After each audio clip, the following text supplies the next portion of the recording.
Buenos días, profesor. Mi nombre es Yeldena Mosquera Valdivieso y el día de hoy le voy a explicar brevemente el análisis del caso, donde principalmente se hablará si la justicia colombiana protege el canibalismo. Segundo, cuáles fueron las causas las cuales llevaron a que se diera el canibalismo. Y tercero, cómo la justicia actúa frente a este tipo de conductas. Bueno, principalmente para comenzar, en Colombia, al igual que en otras partes del mundo, el canibalismo y los sacrificios humanos han sido considerados como prácticas aberrantes y han sido objeto de repudio por parte de la sociedad y las autoridades. A lo largo de la historia, ha habido casos documentados de canibalismo en algunas comunidades indígenas de Colombia, especialmente en regiones amazónicas y en la Sierra Nevada de Santa Marta. En el caso de comunidades indígenas que practican el canibalismo como parte de sus tradiciones culturales, la situación puede ser más compleja. En ocasiones eh, ha habido debate sobre cómo abordar estas prácticas desde una perspectiva culturalmente sensible, respetando los derechos de las comunidades indígenas y a su propia cultura y autonomía, pero al mismo tiempo asegurando que se respeten los derechos humanos fundamentales y se evite cualquier forma de abuso o violencia. Es importante entender las causas detrás de estas prácticas. En muchas comunidades indígenas el canibalismo históricamente ha estado relacionado con creencias religiosas, rituales funerarios o como una forma de afirmar la identidad cultural. Además, factores como la presión ambiental, la falta de acceso a la alimentación y las tensiones sociales pueden haber contribuido a la persistencia de estas prácticas en ciertas comunidades. Cuando se trata de la reacción de la justicia colombiana ante casos de canibalismo o sacrificios humanos, propiamente dicho, generalmente se ha tratado como un crimen grave.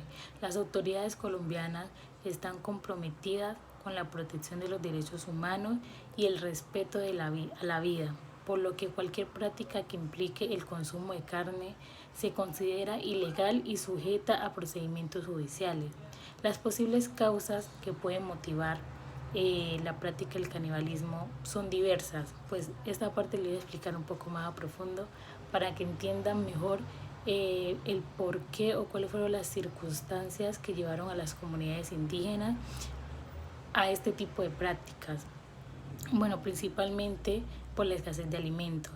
En situaciones extremas de hambruna o escasez de recursos, algunas comunidades pueden recurrir al canibalismo como una forma desesperada de supervivencia. Segundo, rituales religiosos o culturas. En algunas culturas el canibalismo puede estar asociado con rituales religiosos o ceremonias. Esto puede incluir prácticas de sacrificio humano en las que se consume la carne de la víctima como una forma de obtener poder espiritual o un acto de veneración a los dioses. Segundo, las guerras y los conflictos. Durante el periodo de guerra y conflicto, el canibalismo puede surgir como una forma de intimidación, venganza o como un acto de deshumanización del enemigo. Eh, por otro lado tenemos las creencias y las supersticiones. En algunas comunidades existen creencias supersticiosas relacionadas con el consumo de carne humana, como la idea de que puede conferir poderes especiales o protección contra el enemigo. Rituales funerarios, como lo mencionaba anteriormente. En algunas culturas el consumo de carne humana puede formar parte de rituales funerarios destinados a honra a los muertos o facilitar su paso al más allá. Eh, per, Preservación de la pureza étnica.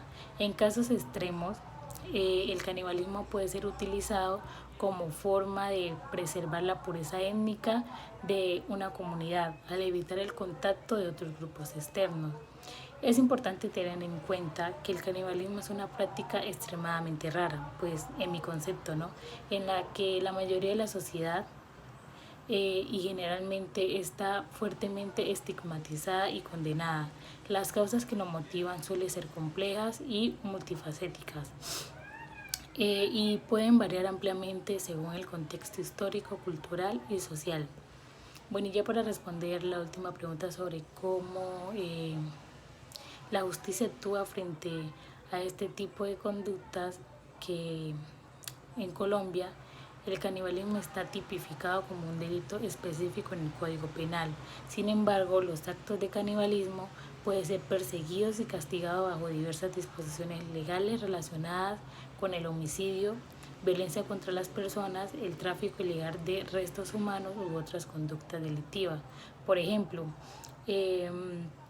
si se comete un acto de canibalismo que resulta en la muerte de una persona, los responsables podrán enfrentar cargos por homicidios o asesinato, dependiendo de las circunstancias del caso. Además, el acto de consumir carne humana podría considerarse una forma de profanación de cadáveres, lo que también es un delito en Colombia. Además, Colombia cuenta con leyes que prohíben la violencia física y la mutilación de personas, por lo que cualquier acto de canibalismo que implique la fuerza o la coacción contra la violencia podría ser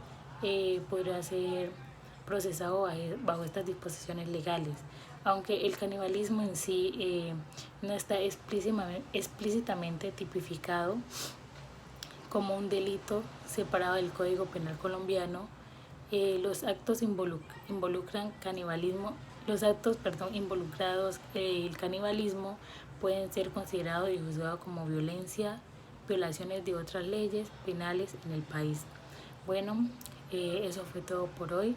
Ese fue mi análisis del caso. Espero haya entendido mi explicación. Muchas gracias.